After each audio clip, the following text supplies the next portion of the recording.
50 models offered him the world on a silver platter, but he chose the girl who only offered him a refill on his coffee. Lee Min-ki had everything. Power that made Seoul's elite bow their heads, wealth that could buy silence, loyalty, or disappearance depending on what the situation required. A face that belonged in luxury campaigns and a reputation that made grown men check twice before speaking his name. But standing in that gold-leafed penthouse surrounded by Asia's most beautiful women, all he felt was empty. Welcome, sir. Is everything to your liking? Everything is perfect, especially the service. Champagne I'm glad to hear splashing, apologies tumbling from her lips like she genuinely cared whether the most dangerous man in Seoul was okay. Jada Brooks didn't know who he was, didn't know that one look from him could end careers or start wars. She just smiled at him like he was human, like he mattered beyond his empire and his violence and his crown built on blood. And in that frozen moment, the Korean Mafia boss who'd walked past 50 perfect models without blinking realized he'd just met the only person in Seoul who could destroy him completely. Not with a weapon, with warmth.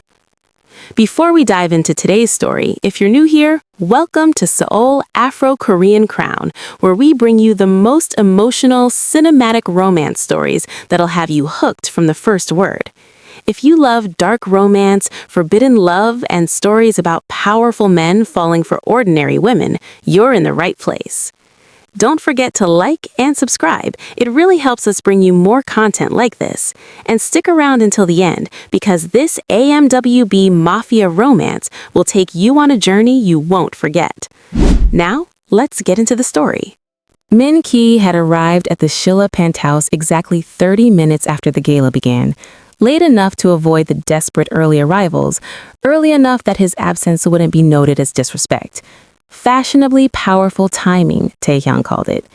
The elevator doors opened directly into the venue, because when you owned half the building, you didn't use the main entrance like everyone else. The golden glow hit him first, then the wave of expensive perfume mixed with older money. 100 conversations happening at once, each one a performance. He'd straightened his cuffs and stepped into the room like he was stepping onto a battlefield, because in his world, every room was a battlefield. The first model approached within 90 seconds. She wore crimson silk that probably cost more than most cars, her hair swept into an elegant updo that showcased a neck adorned with diamonds. Her smile was camera-ready, her eyes sharper than the champagne flutes balanced on passing trays. "Mr. Lee," she purred, using his family name with deliberate formality. "I've been hoping to meet you. I'm Song Ji-woo. My father handles the textile imports through Busan." A business connection wrapped in beauty, of course. Min-ki had nodded once, polite and arctic, and moved past her without breaking stride. The second was an actress he vaguely recognized from a drama his mother watched. She positioned herself directly in his path, forcing acknowledgement. Her practiced laugh tinkled like expensive crystal about to shatter. "What a coincidence running into you here," she said, as if her presence wasn't meticulously orchestrated. Min-ki had sidestepped her with the precision of someone who'd spent years avoiding bullets and equally dangerous entanglements. By the time he reached the windows overlooking the Han River, Taehyung had started keeping count. "That's 7, his right-hand man muttered, "and we've been here less than 10 minutes. The parade continued. Models whose faces graced magazine covers and billboard advertisements throughout Seoul. Women with impeccable pedigrees and even more impeccable ambitions. Each one a masterpiece of effort. The perfect hair, the perfect dress, the perfect angle of approach calculated to seem accidental. Min-ki saw through every single one. Because this was his gift and his curse. He read people the way others read street signs. Every micro-expression, every calculated pause, every strategic smile. In the Seoul underworld, that ability kept you alive. In a room full of Seoul's elite, it made everything feel like theater. Bad theater, at that. "Number 15 just made eye contact," Taehyung reported, almost amused now. "The one in emerald green. Daughter of the prosecutor general, I think." Noted. Min-ki's tone could have frozen the champagne in everyone's glasses.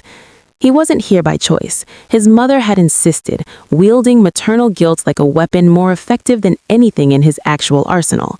You're 30 years old, Min-ki. The family needs stability. These women are from good families. Just look. Just meet them. Just try. So he'd come. He'd looked.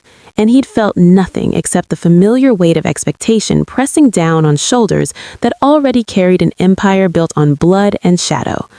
The dangerous man in the perfectly tailored suit moved through the gala like a ghost, untouchable and utterly alone, surrounded by 50 of Asia's most beautiful women who all wanted the same thing his enemies did, a piece of something he'd never planned on giving anyone, his heart. The collision happened at exactly 9:47 p.m., though Min-ki wouldn't realize he'd checked his watch until hours later, his mind cataloging the exact timestamp like evidence at a crime scene. He'd been moving toward the exit, done with the charade, when the crowd shifted and she appeared in his path carrying a tray of champagne flutes that caught the chandelier light like liquid gold. Their eyes met half a second before impact. Not enough time to stop, just enough time for Min-ki's entire tactical awareness system, honed through a decade of survival in Seoul's most dangerous circles, to register something it had never encountered before. Warmth. The champagne sloshed, crystal clinked against crystal. She gasped and her hands moved with surprising grace to steady the tray before disaster could fully strike. A few drops hit the polished marble floor, sparkling like fallen stars. "Oh my gosh, I'm so sorry." Her voice carried that American accent, genuine concern replacing the carefully modulated tones he'd been hearing all night. "I wasn't watching where Are you okay?" Min-ki opened his mouth. No sound came out. This was the glitch, the system error. The moment the obsidian king of Seoul's underworld completely froze because a waitress asked if he was okay, like his well-being actually mattered to someone who had nothing to gain from it. Then she smiled, and Min-ki understood with sudden clarity why people wrote songs about moments like this, why poets wasted ink on describing sunlight, why men throughout history had burned entire kingdoms down for women who made them feel alive. Her smile wasn't practiced, wasn't strategic, wasn't angled to catch the light or calculated to seem demure. It was wide and radiant and completely unguarded, the smile of someone who genuinely found the near disaster amusing rather than catastrophic. Her dark eyes crinkled at the corners with real warmth, not the empty performance he'd seen all night.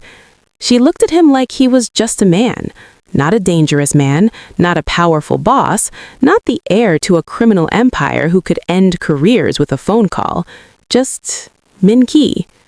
His chest did something strange, something that felt suspiciously like cracking open after 30 years of being frozen solid. "Sir?" Her smile faltered, concern creeping back in. "You sure you're okay? You look like you've seen a ghost." He felt Tae-hyun materialize beside him, tension rolling off his right-hand man in waves, ready to neutralize whatever threat had caused the boss to malfunction. But Min-ki barely registered anything except her face. The way her expression shifted from amusement to genuine worry. The way she tilted her head slightly, waiting for his response like it actually mattered. "What's your name?" The words came out rougher than intended, his voice rusty with disuse of real emotion. She blinked, clearly surprised. Jada Brooks."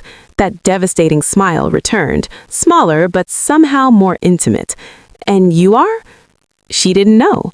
In a room where everyone knew exactly who Lee Min-ki was, where models had positioned themselves in his path and elite daughters had engineered coincidental meetings, this black waitress in a simple uniform had no idea she was talking to the most dangerous person at the gala. The relief hit him like a shot of something stronger than the champagne neither of them was drinking. "Min-ki," he said, just his name, feeling lighter than he had in years. "Nice to meet you, Min-ki."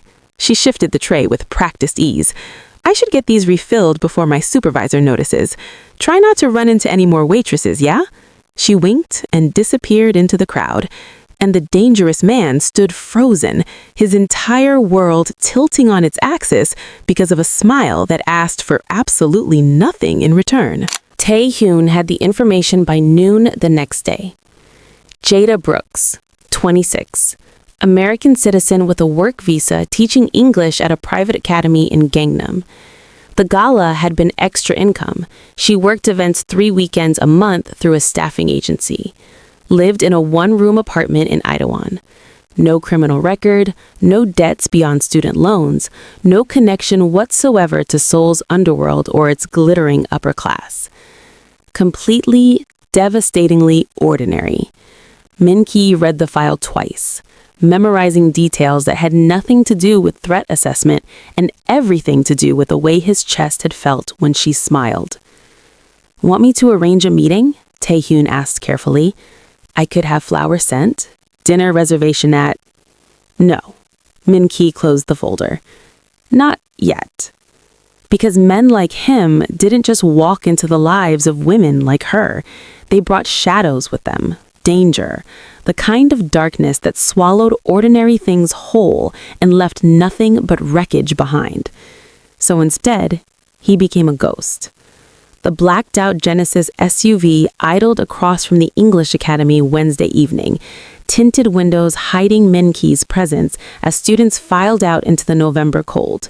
He dismissed his security detail, just him and Tae-hyun, who sat in the driver's seat pretending this was normal behavior for Seoul's most powerful crime boss. It wasn't. Jada emerged at 6:15, bundled in a puffy coat that had seen better winters, her breath misting in the air as she checked her phone. She walked to the bus stop, and Min-ki's instinct was to send a car, to make things easier, to use his resources to smooth away the small struggles of her everyday life. But he stayed frozen in the SUV, watching. She took the bus to Itaewon, got off near the main strip, and walked 3 blocks to a small diner with a flickering neon sign that advertised American breakfast all day in English and Korean. She disappeared inside, and Min-ki realized with a jolt that this was her second job. "She works 7 days a week," Tae-hyun said quietly, having clearly read the same file. "Teaches weekdays, waitresses on weekends, picks up gala shifts when available." Min-ki watched through the diner's smudged windows as Jida emerged from the back in a different uniform, retro blue dress and white apron, like something from an old American movie. She tied her hair back, smiled at someone he couldn't see, and started taking orders with that same easy warmth she'd shown him. She smiled at everyone like that, he realized. The elderly Korean man in the corner, the group of foreign teachers laughing too loud, the tired businessman hunched over coffee. It wasn't special. Except it was, because in Min-ki's world, genuine warmth was rarer than loyalty and more valuable than gold. He watched her navigate the dinner rush with efficient grace, refilling coffee and delivering plates and making small talk that seemed to actually matter to her. No power plays, no hidden agendas, just a woman working 2 jobs in a city that probably felt foreign and overwhelming, still managing to smile like the world was full of good things. "Hyun," Tae-hyun said carefully, "what are we doing here?" Min-ki didn't have an answer. He just knew that watching Jada Brooks live her ordinary life felt more real than anything he'd experienced in his extraordinary one. And that terrified him more than any rival gang ever had. Because wanting something you had no right to want was dangerous. And Min-ki was already obsessed. Min-ki walked into the diner on a Thursday night, alone. Tae-hyun had argued against it, the protective hero instinct that made him excellent at his job and occasionally exhausting as a friend. "At least let me come in with you. That neighborhood, anyone could..." "I'll be fine." Min-ki had stepped out of the SUV in jeans and a black sweater, looking more like a graduate student than the man who controlled half of Seoul's criminal infrastructure. Looking, he hoped, like someone Jada might actually want to talk to. The diner was exactly as depressing up close as it had seemed from across the street. Cracked vinyl booths, fluorescent lights that flickered and hummed, plastic tables that wobbled on uneven legs. The smell of coffee that had been sitting too long and bacon grease that had soaked into everything. It was perfect. Because the power contrast was so absurd, it almost made him laugh. The man who owns a penthouse overlooking the Han River, who had dinner meetings in Michelin-starred restaurants, who'd never set foot in an establishment that didn't require reservations, sitting at a plastic table in Itaewon, waiting for a waitress to notice him. A rich, poor romance written in real time, and he was already hopelessly committed to how it ended.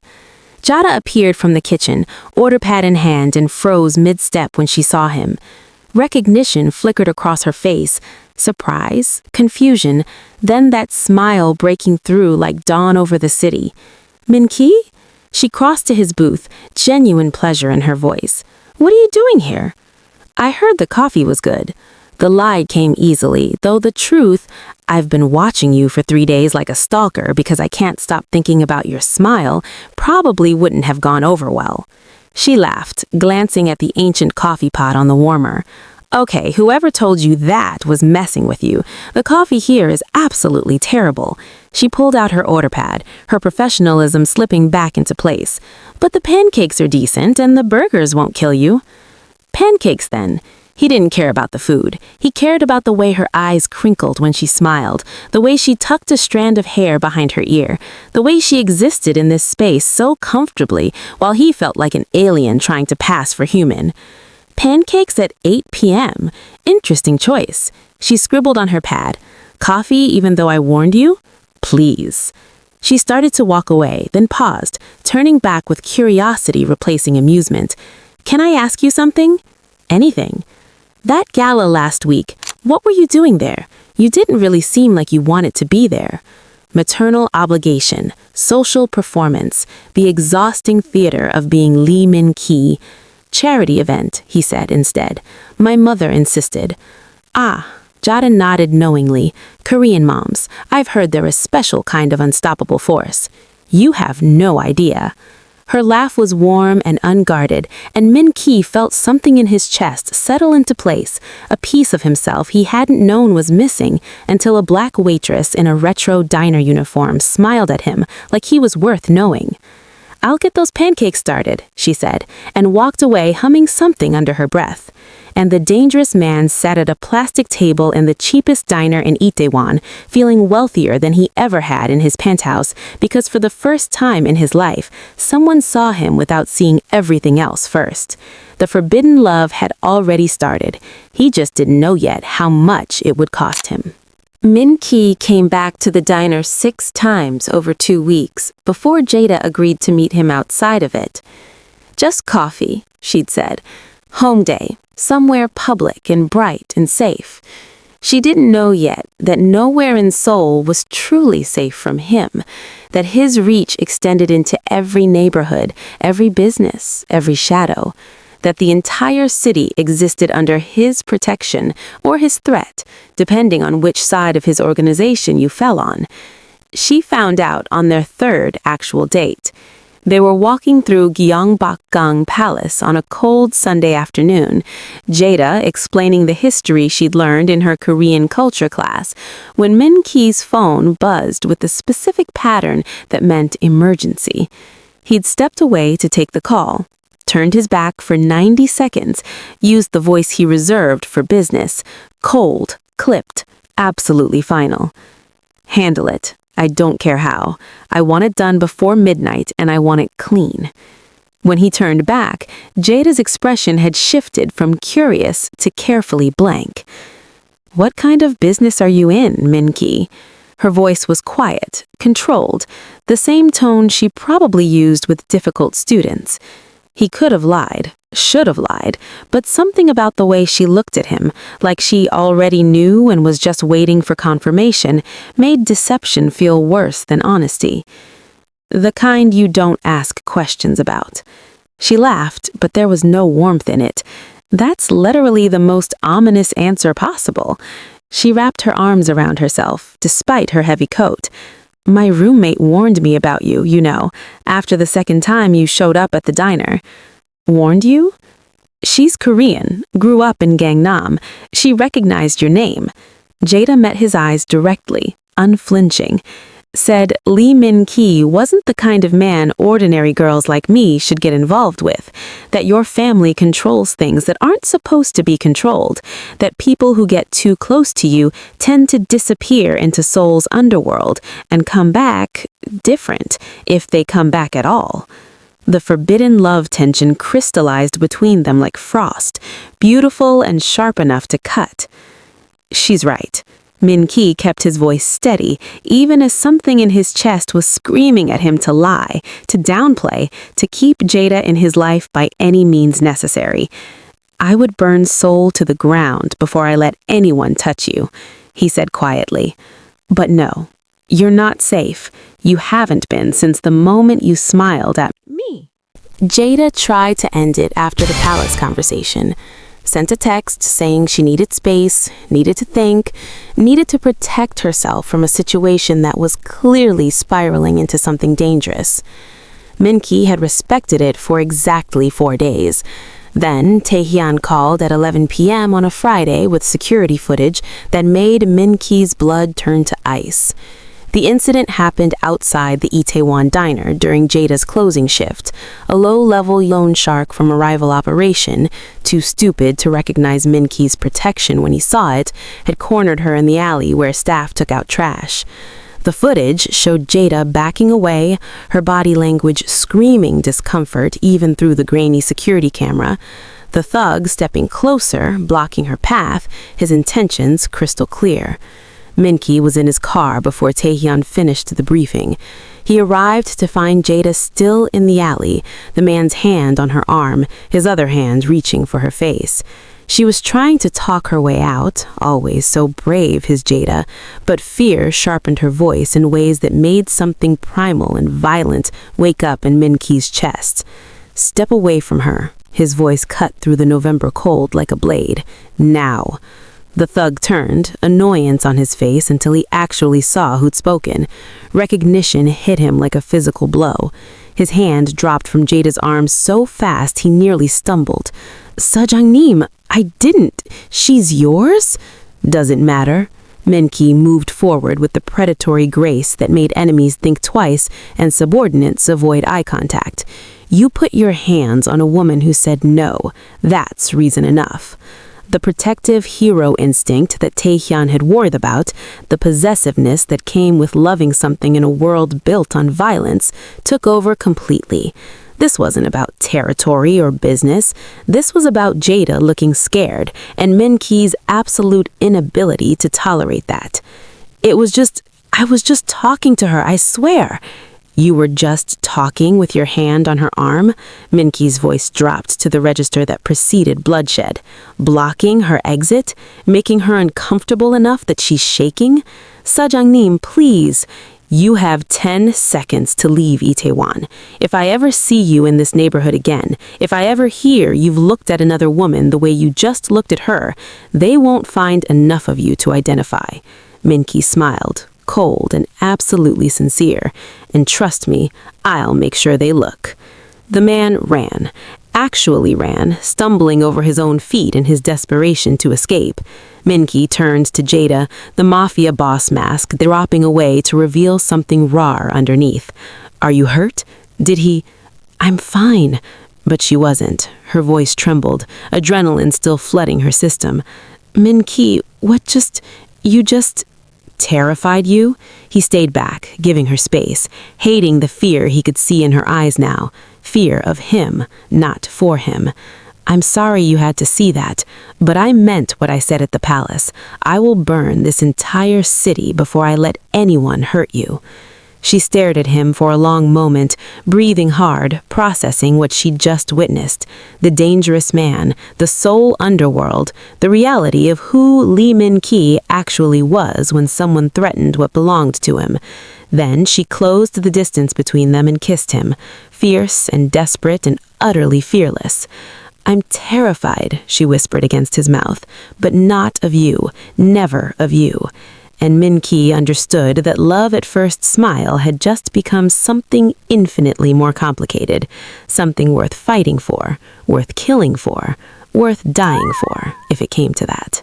Min-ki picked her up at sunset in the Genesis SUV. No driver, just him behind the wheel looking almost nervous in dark jeans and a leather jacket that probably cost more than her monthly rent.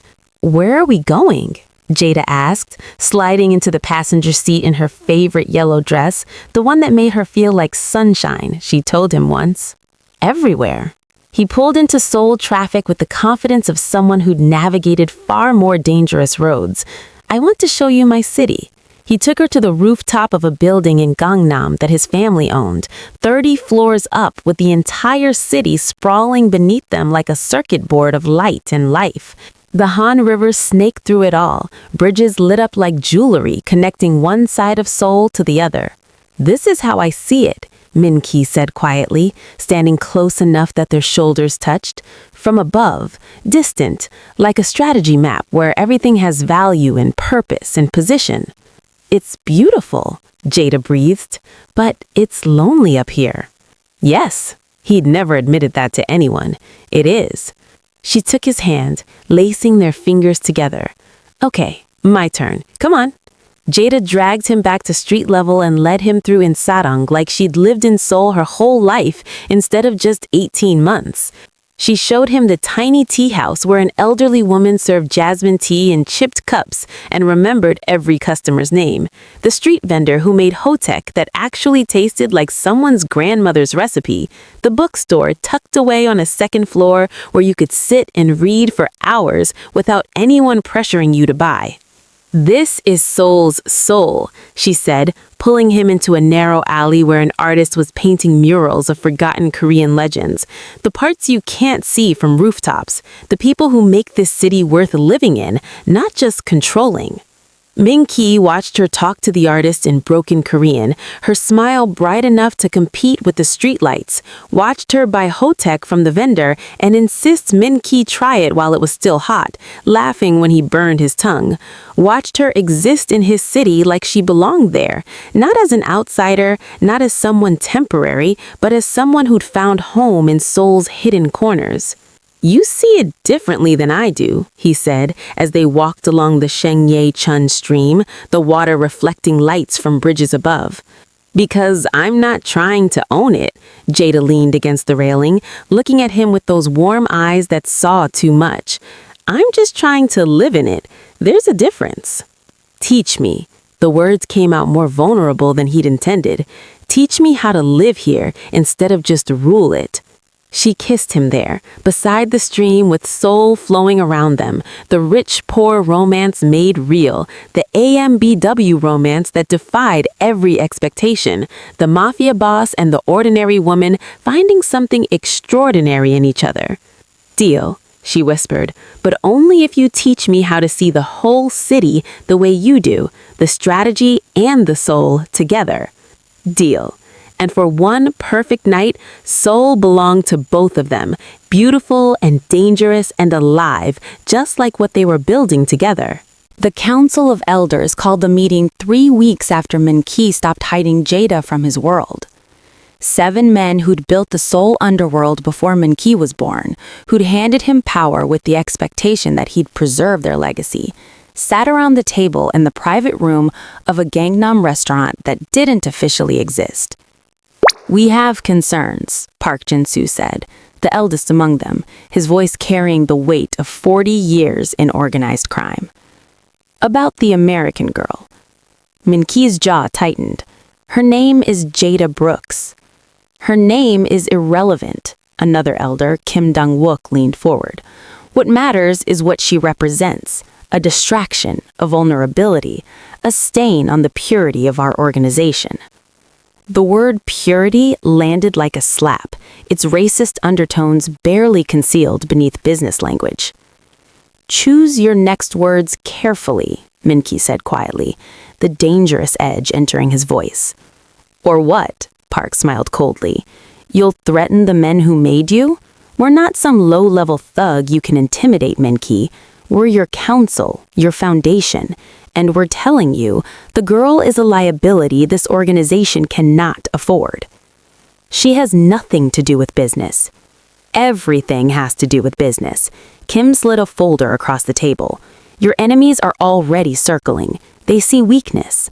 A black waitress who works 2 jobs? What's next, Min-ki? Will you marry her? Bring her into the family?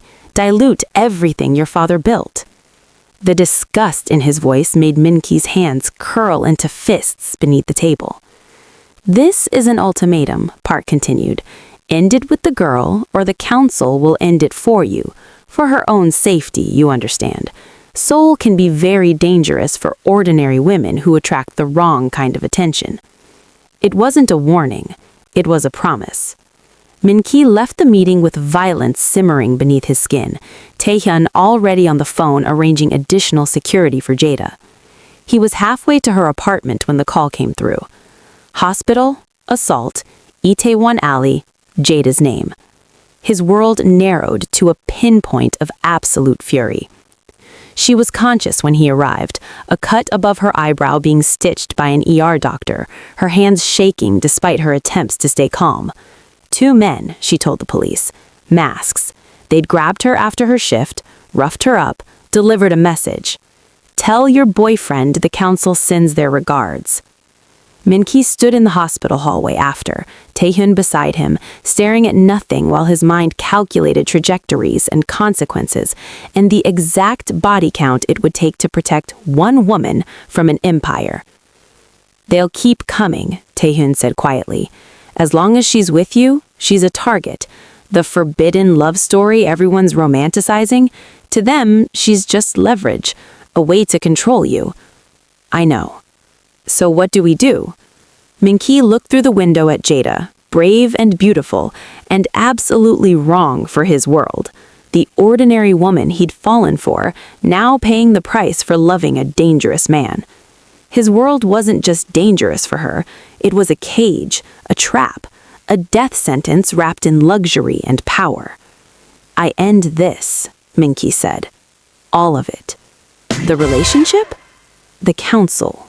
Min-ki gave Jada 1 instruction before the war started. Disappear for 72 hours. He'd arranged a hotel in Busan under a fake name, security he trusted with his life stationed outside her door, enough money to start over somewhere else if things went sideways. She'd argued, of course, his brave, stubborn Jada who thought love meant staying through the darkness. I'm not running while you fight my battles, she'd said, the hospital stitches still fresh above her eyebrow. You're not running, you're surviving. He'd kissed her forehead, gentle around the injury that represented everything wrong with his world. Let me do what I'm good at. Then I'll come find you and we'll build something new. I promise. She'd left reluctantly, looking back 3 times before the car pulled away. Then Min-ki became the monster the council had always feared he could be. The war lasted 1 night. He'd spent 2 weeks planning it, every move calculated, every contingency mapped, every ally secured. Taehyun had called it beautiful in its brutality, the way Min-ki dismantled 40 years of Seoul underworld infrastructure in less than 12 hours. It started with evidence, financial records delivered to prosecutors who'd been waiting years for ammunition against the old guard. Proof of corruption, trafficking, murders that had gone cold. Min-ki burned his own organization's secrets to destroy the men who thought they owned him. Then came the territorial war. Rival gangs who'd been kept in check by the council's authority suddenly found their leashes cut. Min-ki orchestrated chaos, letting Seoul's criminal ecosystem tear itself apart while he protected only what mattered, the legitimate businesses, the people who depended on those businesses, the few operations he planned to keep. By dawn, 3 council members were in custody. 2 had fled the country. Park Jin-soo and Kim Dong-wook sat across from Min-ki in the same restaurant where they delivered their ultimatum, but this time the power dynamic had shifted completely. You've destroyed everything, Park said, his voice hollow with shock. 40 years of infrastructure, our legacy. Your legacy was built on blood and intimidation, Min-ki interrupted, his voice cold as the November morning outside. I'm not my father. I don't need your old ways to survive. So what now? Kim asked. You kill us? Prove you're the monster we always knew you were? No, Min-ki stood, adjusting his cufflinks with deliberate calm. I let the prosecutors have you. Let the legal system you've corrupted for decades finally do its job. You'll die in prison, forgotten, while I rebuild this organization into something that doesn't require threatening waitresses to maintain power. He walked toward the door, Taehyun falling into step beside him. The Seoul underworld is dead. What comes next will be legitimate, legal, clean. And the girl? Park called after him, desperate for some final victory. You think she'll want you after this? After seeing what you're capable of? Min-ki paused, looking back at the men who taught him everything about power and nothing about humanity. She already knows what I'm capable of. The difference is, she sees what I could become, and I'm choosing her version. The door closed on the old soul. Min-ki had work to do.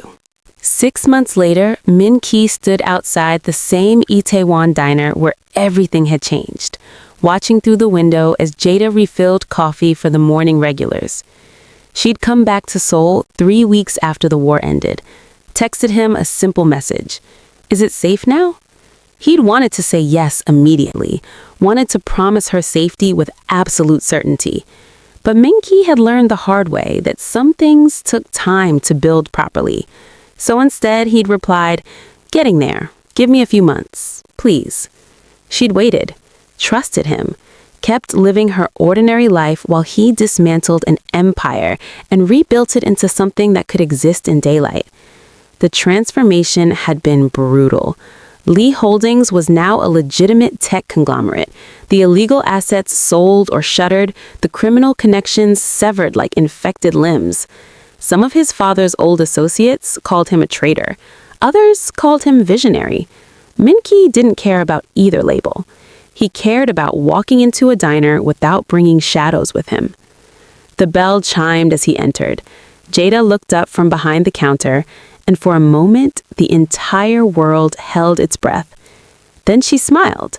That same radiant, unguarded smile that had destroyed him at the gala. Except now it carried 6 months of waiting, of trusting, of believing that a dangerous man could become someone worthy of an ordinary woman's love. Hey, stranger, she said, voice carefully casual despite the tears gathering in her eyes. Coffee? Actually, I was hoping you'd have lunch with me. Min-ki stayed by the door, suddenly nervous in a way that hostile takeovers and territorial wars had never made him. If you're not too busy. I might be able to take a break. She untied her apron with shaking hands, never breaking eye contact. Where did you have in mind? There's this place in Gangnam. Plastic tables, terrible coffee, but the company makes it worth it. She laughed, the sound breaking the tension like sunlight through clouds. That sounds perfect. They ended up at the Cheonggyecheon stream instead, sitting on a bench where Seoul flowed around them, the city that had tried to keep them apart, now just the backdrop to their viral love story. It's really over? Jada asked, her hand finding his. The Seoul underworld, the Bretts, all of it? The old version is dead. Min-ki laced their fingers together, marveling at how something so simple could feel so monumental. What I'm building now is different. Legal. Boring, probably. I like boring. She leaned her head against his shoulder. Boring sounds safe. Boring sounds like a life where I can take you to dinner without worrying about who's watching, where your smile doesn't have to hide from anything dark. He turned to face her fully, this black waitress who'd walked into his life holding a tray of champagne and walked out holding his entire heart. Boring sounds like falling asleep next to you and waking up without checking for threats first. So what happens now, she asked, with us? Min-ki pulled a small box from his jacket pocket, opened it to reveal a ring that caught the morning light. Elegant, simple, nothing like the ostentatious displays his old world would have demanded. Now, he said, I ask if you'll marry a reformed mafia boss who learned everything important from a waitress who smiled at him like he deserved kindness. Jada's answer came in the form of a kiss that tasted like coffee and second chances, and love at first smile finally getting its happy ending. Seoul had never been the same since the moment Lee Min-ki froze at a charity gala. And watching the sun rise over the city with Jada Brooks saying yes to forever, Min-ki realized he'd never wanted it to be. The protective hero had found his sunshine, the dangerous man had found his peace, and the Korean Mafia boss who'd walked past 50 models finally understood that the most powerful thing he'd ever done was choose love over an empire built on darkness. If you enjoyed this dark romance story of forbidden love and second chances, don't forget to like this video and subscribe for more emotional storytelling. Drop a comment below and tell me, do you think Min-ki made the right choice? Would you give up everything for love? I read every single comment and love hearing your thoughts. Hit that notification bell so you never miss our next story. We've got more Mafia romance, AMBW love stories, and cinematic storytelling coming your way. And if this story touched your heart, share it with someone who loves a good enemies to lovers or grumpy sunshine romance. Let's spread the love. Thanks for listening. And remember, sometimes the most dangerous thing you can do is open your heart to the right person. See you in the next story.